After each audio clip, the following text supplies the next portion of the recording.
আৰু আজি পহিলা মাঘ তীৰ্থনগৰী হাজোত সমন্বয়ৰ সমাহাৰ দেখিবলৈ পোৱা গৈছে। হয়গ্ৰীব মাধৱ মন্দিৰত পুৱা 4 বজাৰ পৰাই ভক্তই কৰিছে ভিৰ। ৰাজ্যৰ বিভিন্ন প্ৰান্তৰ পৰা এতিয়া আগমন ঘটিছে ভক্তৰ। আমি এই মুহূৰ্তত আপোনালোকক হাজোৰ পৰা পুৰে পৰিৱেশ দেখুৱাব বিচাৰিছোঁ। আজি পহিলা মাঘ উপলক্ষে হাজোত এই ধৰণৰ পৰিৱেশে বিৰাজ কৰা পৰিলক্ষিত হৈছে। পুৱাৰে পৰা বিভিন্ন মঠ মন্দিৰ নামঘৰ সত্ৰত যিদৰে বিভিন্ন ভক্তৰ ভিৰ দেখিবলৈ পোৱা গৈছে। আৰু সমান্তৰালভাৱে হাজোত যিহেতু মণিকূট উৎসৱ অনুষ্ঠিত হয়, আমি পোনে আপোনালোকক পঞ্চতীৰ্থ হাজোৰ পৰা পৰিৱেশ দেখুৱাব বিচাৰিছোঁ। সংযুক্ত হৈছোঁ আমাৰ সতীৰ্থ মনোজ দৰাৰ সৈতে। মনোজ, আপোনাৰ কাষলৈ আহিছোঁ। প্ৰথমে পহিলা মাঘৰ উলগ যাচিলোঁ আৰু আজি হাজোত কেনে পৰিৱেশে বিৰাজ কৰিছে আপোনাৰ জৰিয়তে আমি জানিব বিচাৰিছোঁ।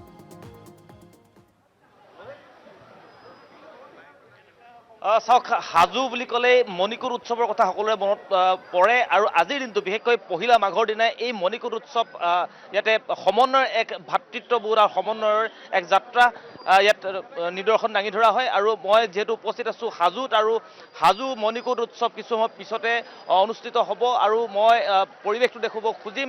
লগতে এই যিটো ভেদাভেদ, হিন্দু মুছলমানৰ যি ভেদাভেদ, সেই ভেদাভেদটো আঁতৰ হৈছিল 1992 চনত, সেই সম্পৰ্কেও জনাম। কিন্তু তাৰ পূৰ্বে পৰিৱেশটো অকণমান দেখুৱাব বিচাৰিছোঁ। এয়া হৈছে পৰিৱেশ, আৰু ইয়াত এতিয়া কিছু সময় পিছতেই দেখিবলৈ পোৱা যাব এটা সমন্বয়ৰ যাত্ৰা। আৰু এই সমন্বয়ৰ যাত্ৰা পুৱামক্কাৰ পৰা হয়গ্ৰীব মাধৱ মন্দিৰলৈ তেওঁলোকে শোভাযাত্ৰা উলিয়াই, আৰু এই পৰিৱেশটো মই দেখুৱাব খুজিছোঁ। ইয়াত সমন্বয়ৰ এক বাৰ্তা কঢ়িয়াবলৈ চেষ্টা কৰা হয়।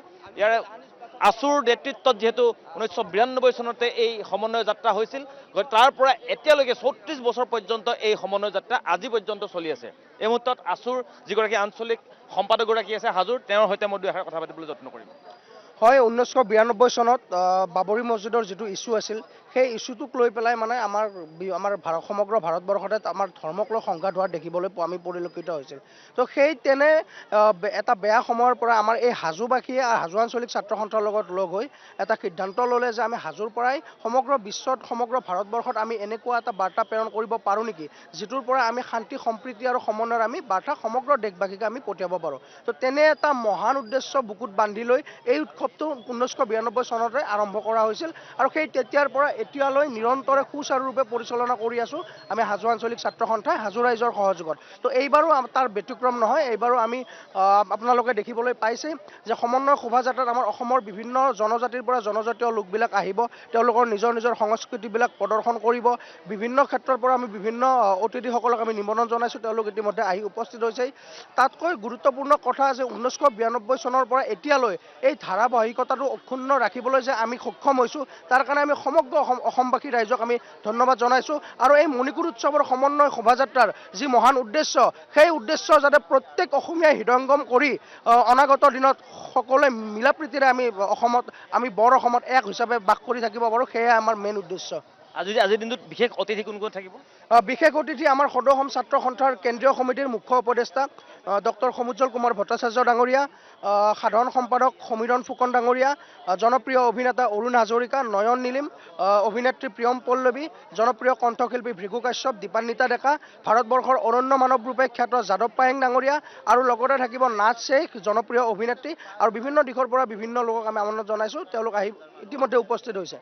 ধন্যবাদ জনাইছোঁ আপোনাক। মই অকণমান পৰিৱেশটো দেখুৱাব খুজিম। দেখিছে আপোনালোকে, এয়া সমন্বয়ৰ শোভাযাত্ৰাৰ বাবে ইতিমধ্যেই সকলো সাজু হৈছে। ইয়াত যুৱতীসকল দেখিছে, তেওঁলোকে জাতীয় সাজপাৰেৰে বৰ্তমান তেওঁলোকে এই পৰিৱেশটো গঢ়ি তুলিবলৈ চেষ্টা কৰিছে, আৰু সামগ্ৰিকভাৱে মই দৃশ্য দেখুৱাবলৈ যত্ন কৰিম আৰু সমান্তৰালভাৱে তেওঁলোকৰ সৈতে কথাও পাতিম। কিন্তু মই পৰিৱেশটো আগতীয়াকৈ দেখাই লৈছোঁ। এই আছে পুৱামক্কাৰ যিটো পথ, পুৱামক্কা ঈদগাহৰ যিটো পথ, সেই পথৰ পৰা এইদৰে সমন্বয় যাত্ৰা উলিওৱা হ'ব কিছু সময় পাছতে। আৰু হিন্দু মুছলমান একেলগে তেওঁলোকে সমন্বয় যাত্ৰা কৰিব হয়গ্ৰীব মাধৱ মন্দিৰলৈ। আৰু ইয়াতে কিছু সময়ৰ পিছতে যিগৰাকী হয়গ্ৰীব মাধৱ মন্দিৰৰ দলৈ তেওঁ আহি উপস্থিত হ'ব, আৰু তেওঁৰ সৈতেও আমি কথা পাতিম। আৰু ঈদগাহৰ যিগৰাকী মুৰব্বী, তেখেতো আহি উপস্থিত হ'ব। আৰু এইদৰে সমন্বয়ৰ বাৰ্তা কঢ়িয়াবলৈ চেষ্টা কৰা হৈছে। মই সামগ্ৰিকভাৱে দৃশ্য দেখুৱাই আছোঁ আৰু তেওঁলোকৰ সৈতে কথাও পাতিবলৈ যত্ন কৰিম। আৰু এওঁলোকৰ সৈতে মই প্ৰথমে কথা পাতি লওঁ, তেওঁলোকেনো তোমালোকে কিমান দিনৰ পৰা এই সমন্বয় যাত্ৰাৰ সৈতে জড়িত হৈ আছে? আছোঁ বহুত বছৰৰ পৰা। এই সমন্বয় যাত্ৰাটো কি ক'বা? হাজোত এটা বিশেষ নিদৰ্শন দাঙি ধৰা হয়। এটা বিশেষ নিদৰ্শন দাঙি ধৰে। আমাৰ হাজোৰ সকলো জনগোষ্ঠীৰ লোকে আহি একেলগ হয় ইয়াত। ভাল লাগে, ভাল লাগে থাকি পেলাই। সকলো এক হৈ থাকিব লাগে, নহয়? হয়, থাকিব লাগে, থাকিব লাগে। আজি কি হ'ব ইয়াতে? আজি ইয়াতে কিছুমান দৰা কইনা হ'ব, কিছুমান আৰু আমাৰ প্ৰিয় শিল্পী জুবিন গাৰ্গৰ লৈ কিছুমানে হেৰি কৰিব, তাৰপিছত আকৌ কিছুমান বড়ো জনগোষ্ঠী, বহুত জনগোষ্ঠীৰ লোক একেলগে ইয়াতে গোট হ'ব, ইয়াৰ পৰা যাত্ৰা কৰিব আৰু। ধন্যবাদ জনাইছোঁ। এইদৰে দৃশ্য দেখুৱাইছোঁ, সমান্তৰালভাৱে তেওঁলোকৰ সৈতে কথাও পাতিছোঁ, কাৰণ সাজু এক সমন্বয় বাৰ্তা কঢ়িয়াবলৈ চেষ্টা কৰা হয় আৰু সেই পৰিৱেশটো সঁচাকৈ এক উল্লেখনীয় নিদৰ্শন বুলি ক'ব লাগিব, কাৰণ এই পৰিৱেশটো চাবৰ বাবে বিভিন্ন ঠাইৰ পৰা লোকসকল আহে। এগৰাকী যুৱতীক পাইছোঁ, আমি তেওঁৰ পৰা অকণ দুআষাৰ জানিম। আপোনাৰ ওচৰলৈ আহিছোঁ, কিমান দিনৰ পৰা আপুনি হাজোৰে জীয়ৰী নিশ্চয়? হয়, মই হাজোৰে জীয়ৰী আৰু মই আচলতে এই স্কুলীয়া জীৱনৰ পৰা বুলি ক'ব লাগিব, এনেদৰে মানে কললৈ অনুষ্ঠানত অংশগ্ৰহণ কৰাৰ পৰা আজি অনুষ্ঠানৰ দায়িত্ব লোৱালৈকে আচলতে বহু কাহিনী জড়িত হৈ আছে। আৰু আজি আমাৰ হাজোবাসী ৰাইজৰ বাবে এটি খুব আৱেগৰ দিন, মৰমৰ দিন আৰু সমান্তৰালভাৱে কষ্টৰ দিন বুলি উল্লেখ কৰিছোঁ, কিয়নো আমি বিগত 3 মাহমানৰ পৰা এই অনুষ্ঠানৰ প্ৰস্তুতি চলাওঁ আৰু লগতে আমাৰ হাজো অঞ্চলৰ ৰাইজৰ খুব ধুনীয়া সঁহাৰি। হাজো অঞ্চলৰ ৰাইজৰ অবিহনে আমি এই অনুষ্ঠান আয়োজিত কৰিব নোৱাৰোঁ আৰু এই মণিকুট উৎসৱ আৰু সমন্বয় শোভাযাত্ৰা আমাৰ আৱেগ, আমাৰ পৰিচয়। হাজো যিদৰে পঞ্চতীৰ্থ আৰু কাঁহ পিতলৰ বাবে বিখ্যাত, ঠিক তেনেদৰে কিন্তু বিখ্যাত মণিকুট উৎসৱ আৰু সমন্বয় শোভাযাত্ৰাৰ বাবেও। গতিকে এই অনুষ্ঠানত আমাৰ বিভিন্ন ধৰণৰ জাতীয় দলে অংশগ্ৰহণ কৰে আৰু কেৱল হিন্দু মুছলমান বুলিয়ে নহয়, আমাৰ হাজো যে সমগ্ৰ বিশ্বতে এক ধাৰা পৰিবাহিত কৰি আছে, সেই কথা আমি মানিব লাগিব। আৰু হিন্দু মুছলমান বুলি নহয়, সমূহ জাতি জনগোষ্ঠীৰ মিলনভূমি হ'ল আমাৰ তীৰ্থনগৰী পঞ্চতীৰ্থ হাজো। গতিকে আমি হাজো আঞ্চলিক ছাত্ৰ সন্থাই 1992 চনৰ পিছত যেতিয়া বাবৰি মছজিদ ধ্বংস হৈছিল, তাৰ পিছৰে পৰাই এই প্ৰচেষ্টা চলাই আহিছোঁ আৰু আগন্তুক দিনতো আমি বৰ্তমান সময়ত যি ধৰ্মীয় সংঘাত চলি আছে, সেই ধৰ্মীয় সংঘাতৰ পৰিৱৰ্তে এক শান্তি বাৰ্তা দিবলৈ আমি সক্ষম হৈছোঁ হাজো আঞ্চলিক ছাত্ৰ সন্থাই, আৰু আগন্তুক দিনতো কিন্তু আমি এই বাৰ্তা সমগ্ৰ বিশ্বলৈ প্ৰেৰণ কৰি যাম। বহুত বহুত ধন্যবাদ জনাইছোঁ আপোনাক। আগুৱাই গৈ থাকিম। সভাপতিগৰাকী আছে, মই অকণমান জানিবলৈ চেষ্টা কৰিম। আছুৰ আঞ্চলিক যিগৰাকী সভাপতি হাজোৰ, তেখেতৰ সৈতে দুআষাৰ কথা পাতিম। খুব এটা সুন্দৰ নিদৰ্শন দাঙি ধৰিছে, আজি 34 বছৰ ভৰি দিছে। হাজো আঞ্চলিক ছাত্ৰ সন্থাই 1992 চনৰ পৰাই এই মণিকুট উৎসৱৰ সমন্বয় শোভাযাত্ৰা আয়োজন কৰি আহিছোঁ আৰু এই সমন্বয় শোভাযাত্ৰাত আমি হাজোবাসীৰ পৰা এটাই বাৰ্তা দি আহিছোঁ, আমি সকলোৱে এক আছিলোঁ, অনাগত দিনতো আমি এক হৈ থাকিব লাগিব। এই হাজোবাসী ৰাইজৰ এই সহযোগত আজি যে হাজো আঞ্চলিক ছাত্ৰ সন্থা মণিকুট উৎসৱৰ সমন্বয় শোভাযাত্ৰা 1 মাঘৰ 1 তাৰিখে এই পুৱামক্কা দৰগাহৰ মূল দ্বাৰৰ পৰা মাধৱ মন্দিৰলৈকে আমি সমন্বয় শোভাযাত্ৰা ওলোৱা হয় আৰু এই পুৱামক্কা দৰগাহৰ মূল দ্বাৰতে শুভ উদ্বোধন কৰে পুৱামক্কা দৰগাহৰ খাদিম আৰু মাধৱ মন্দিৰৰ দলে ডাঙৰীয়াৰ মাজতে আমি এই মিলন ভূমিৰ এই শোভাযাত্ৰা আমি ওলোৱা হয়। ধন্যবাদ জনাইছোঁ আপোনাক। এইবাৰ আমি অন্য লোকসকলৰ সৈতে কথা পাতিম, যিসকল লোকে ইয়াত তেওঁলোকে আহি ৰাতিপুৱাৰ পৰা ৰৈছেহি, তেওঁলোকে এই পৰিৱেশটোত চাবৰ বাবে বিভিন্ন প্ৰান্তৰ পৰা যিহেতু তেওঁলোক আহিছে, তেওঁলোকৰ সৈতে আমি কথা পাতিম। এটা বিশেষ ইয়াত দেখিছে ঐৰাবতক ইয়াতে অনা হৈছে আৰু তেওঁলোকে ইয়াৰ পৰা সমন্বয়েৰে যি যাত্ৰা, সেই যাত্ৰা কৰিব, সেই সন্দৰ্ভতো আমি কথা পাতিম। আছুৰ লোকসকল আছে, তেওঁলোকৰ সৈতে কথা পাতিম। ইয়াত সুন্দৰকৈ সাজু কৰা হৈছে। আপোনালোকে হাজোৰে বাসিন্দা? হাজোৰে বাসিন্দা। গোটেই পৰিৱেশটো দৃশ্য দেখিছে আপোনালোকে, বছৰ ধৰি দেখি আছে, 34 বছৰত ভৰি দিছে, খুব এটা সুন্দৰ নিদৰ্শন দাঙি ধৰে। যেতিয়া 92 আমাৰ মানে সমগ্ৰ ভাৰতবৰ্ষতে হিন্দু মুছলমানৰ এটা সংঘাত হৈছিলে, বাবৰি মছজিদতো আক্ৰমণ কৰা হৈছিলে, তেতিয়া আমাৰ হাজোত হ'বলৈ দিয়া হোৱা নাছিলে। আমাৰ হাজোৰ যি সম্প্ৰতি নিদৰ্শন, এই নিদৰ্শনটো তেতিয়াৰে পৰা আজিলৈকে অবিৰতভাৱে চলি আছে, অনাগত ভৱিষ্যতলৈ চলিব। ইয়াত বিভিন্ন ধৰ্মাৱলী ৰাইজ ইয়াত সমাগত হৈছে ইতিমধ্যে আৰু হ'ব। আমাৰ ইয়াত আজি উপস্থিত থাকিব সদৌ অসম ছাত্ৰ সন্থাৰ মুখ্য উপদেষ্টা সমুজ্জ্বল কুমাৰ ভট্টাচাৰ্য ডাঙৰীয়া, সন্মানীয় সভাপতি উৎপল শৰ্মা ডাঙৰীয়া, সন্মানীয় সাধাৰণ সম্পাদক সমীৰণ ফুকন ডাঙৰীয়াকে আদি কৰি পুৱামক্কাৰ খাদিম চাহাব আৰু আমাৰ মাধৱ মন্দিৰৰ দলে চাহাব ইয়াত উপস্থিত থাকিব। ছাত্ৰ সন্থাৰ ৰক্তিং পতাকা দুয়োজনে আদান প্ৰদান কৰি আলিংগনেৰে আজিৰ এই শোভাযাত্ৰা আৰম্ভ কৰিব।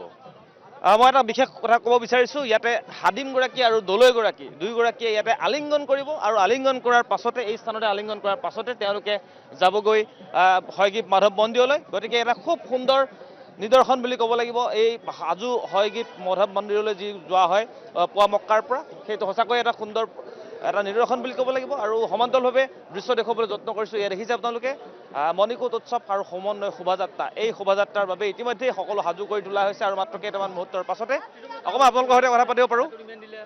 আপোনালোকে আছুৰ? আছোঁ। হাজোৰ আছুৰ? হাজো আছোঁ। এতিয়া কেনেকুৱা ধৰণৰ পৰিৱেশ ইয়াত আজি গঢ়ি তোলা হ'ব? হয়, প্ৰতি বছৰে আমি দেখি আহিছোঁ যে মণিকূট আৰু সমন্বয় এই শোভাযাত্ৰা কেৱল এটা উৎসৱেই নহয়, ই হৈছে সম্প্ৰীতিৰ এক বাৰ্তা, যি বাৰ্তাই হাজোবাসী ৰাইজে প্ৰমাণ কৰি দেখুৱাইছে যে আজিও হাজোত হিন্দু আৰু মুছলিমসকলৰ ভাই ভনীৰ মাজত যি সম্প্ৰীতি, সেই সম্প্ৰীতি আজিও জীয়াই আছে। আৰু এই কেৱল আজি নহয়, চিৰদিনলৈ এই মণিকূট উৎসৱৰ জৰিয়তে আমি হাজো আঞ্চলিক ছাত্ৰ সন্থাই এই উৎসৱক আমি জীয়াই ৰখাৰ চেষ্টা কৰিম। আমি হাজোত যি সম্প্ৰীতিৰ মিলনৰ ভূমি বুলি কোৱা হয়, সেই মিলনৰ ভূমি, সেই বাৰ্তা আমি দিবলৈ বিশ্বৰ বুকুত আমি পঠিয়াবলৈ চেষ্টা কৰি আহিছোঁ এই মণিকূট উৎসৱৰ জৰিয়তে। আজি আপোনালোকে দেখিছে ইয়াত হিন্দু, মুছলিম, খ্ৰীষ্টান সকলোৱে সমন্বয়েৰে একেলগে ইয়াত শোভাযাত্ৰাত অংশগ্ৰহণ কৰিবলৈ আহিছে। গতিকে হাজো আঞ্চলিক ছাত্ৰ সন্থা আৰু হাজোবাসী ৰাইজৰ সহযোগিতাত এই উৎসৱ সফল হওক তাৰে কামনা কৰিছোঁ। বহুত বহুত ধন্যবাদ জনাইছোঁ। দেখিছে আপোনালোকে ইতিমধ্যে সাজু হৈছে সকলো, আৰু আজি কিছু সময় পিছতে যিহেতু আছুৰ নেতৃত্বত হয়, এই গোটেই পৰিৱেশটো আছুৰ নেতৃত্বত আজিলৈকে গঢ়ি তোলা হৈছে। সেই আছুৰ মুখ্য উপদেষ্টাকে ধৰি সভাপতি সম্পাদক ইয়াত উপস্থিত থাকিব, লগতে কেইবাগৰাকীও জনপ্ৰিয় অভিনেতা অভিনেত্ৰী উপস্থিত থাকিব। দেখিছে হাতত কলহ লৈ এইদৰে তেওঁলোকে আগুৱাই যাবৰ বাবে তেওঁলোকে এতিয়া প্ৰস্তুতি চলাইছে। আৰু আমি দেখুৱাইছোঁ এই পৰিৱেশটো খুব এটা সুন্দৰ পৰিৱেশে বিৰাজ কৰিছে। ইয়াত কোনো জাতিভেদ নাই, ইয়াত কেৱল সমন্বয়ৰ বাৰ্তাই কঢ়িয়াবলৈ চেষ্টা কৰা হৈছে, সমন্বয়ৰ বাৰ্তাই তুলি ধৰিবলৈ চেষ্টা কৰা হৈছে। আৰু ইয়াতে দেখিছে আপোনাৰ এই পুৱামুক্কাৰ যিটো পথ, ঈদগাহৰ যিটো পথ, সেই পথত এইদৰে সুন্দৰ পৰিৱেশ এটা বিৰাজ কৰিছে। এয়া কলহ লৈ আয়তীসকলে এইদৰে যোৱাৰ যিটো তেওঁলোকৰ এটা নিদৰ্শন, সেই নিদৰ্শন দাঙি ধৰিবলৈ চেষ্টা কৰা হৈছে। সমান্তৰালভাৱে যিসকল মুছলমান সম্প্ৰদায়ৰ লোকসকল আছে তেওঁলোকেও নিজৰ এই যি সংস্কৃতি, সেই সংস্কৃতি দাঙি ধৰিবলৈ চেষ্টা কৰিছে। মুঠতে ক'বলৈ গ'লে গোটেই জাতি জনগোষ্ঠীৰ যিসমূহ লোক আছে তেওঁলোকে আহি এইদৰে যি নিদৰ্শন, সেই নিদৰ্শন দাঙি ধৰিবলৈ চেষ্টা কৰিছে। অকণমান আপোনাৰ সৈতে কথা পাতিম। দেখিছে খুব এটা সুন্দৰ নিদৰ্শন আপোনালোকে দাঙি ধৰিবলৈ চেষ্টা কৰিছে, আজি বছৰ বছৰ ধৰি আপোনালোকে কৰি আছে। কেনেকুৱা লাগি পৰিৱেশটো থাকি? আমি অতি গৌৰৱান্বিত হাজোবাসী হিচাপে যে হাজো আমাৰ বিহুৰ একেলগে, বিহুত আমি দুটা কাম একেলগে হয়, তিনিটা কাম। আমাৰ উৰুচ পুৱামক্কা দৰগাহত উৰুচ আৰম্ভ হয়, মাধৱত মণিকূট উৎসৱ আৰম্ভ হয়, আৰু ছাত্ৰ সন্থাৰ দ্বাৰা আয়োজিত সমন্বয় শোভাযাত্ৰা হয়।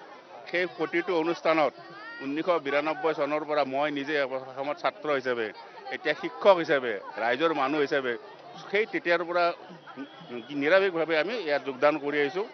আৰু আমি সকলো ৰাইজৰ সহানুভূতি পাইছোঁ। আমি হাজোবাসী হিচাপে গৌৰৱান্বিত যে অন্য ঠাইত যিয়ে নহওক সাম্প্ৰদায়িক আমাৰ ইয়াত কোনোদিন হ'ব নোৱাৰে। আমি এক হৈ, আৰু সমগ্ৰ বিশ্ববাসীক আমি জনাব বিচাৰোঁ যে হাজোবাসী এক। লগতে আপোনালোকে এই মেছেজটো চাৰিওপিনে প্ৰচাৰ কৰক। ধন্যবাদ। কোনোবাই ৰাজনৈতিক দলবিলাকে হিন্দু মুছলিম কৈ থাকে, সেই সমন্বয়টো এতিয়া কি হ'ব? এই বৰ্তমান শিক্ষিত সমাজৰ মাজত এইবিলাক একেবাৰে বেয়া কথা। হিন্দু মুছলমান আমি সকলোৱে একে মানুহ। মোৰ কাটিলেও যে তেজ জ্বলাব, অন্য এজন ধৰ্মৰ মানুহ কাটিলেও একে তেজ জ্বলাব। গতিকে আমি প্ৰথমে মানৱ হিচাপে আমি জীয়াই থকা উচিত। আমি নিজৰ কৰ্মৰ দ্বাৰা মানৱ হেৰিৰ দ্বাৰা আমি জীয়াই থাকোঁ। হাজোবাসীয়ে সেইটোৱে আমি মেছেজ দিব বিচাৰিছোঁ। হাজোত আপোনালোকে পিকনিক খাবলৈ আহে, ধৰ্ম অনুষ্ঠানলৈ আহে, এনে এটা অনুষ্ঠান নাই য'তে এজন অন্য ধৰ্মৰ মানুহক কোনোবা বেয়া চকুৰে চায়। পুৱামক্কালৈ আহি প্ৰথমে মাধৱ মন্দিৰত সেৱা কৰে, পুখুৰীত ভৰি ধুৱে, সেইবিলাক মানুহ আবেলি পুৱামক্কালৈ যায়। হয় মনোজ, এই মুহূৰ্তত আপোনাক ধন্যবাদ জ্ঞাপন কৰিছোঁ। পৰৱৰ্তী সময়ত আমি আপোনাৰ সৈতে পুনৰবাৰ সংযুক্ত হ'ম। আৰু এইদৰে ইতিমধ্যেই পঞ্চতীৰ্থ হাজোত মণিকূট উৎসৱ আৰম্ভ হৈছে।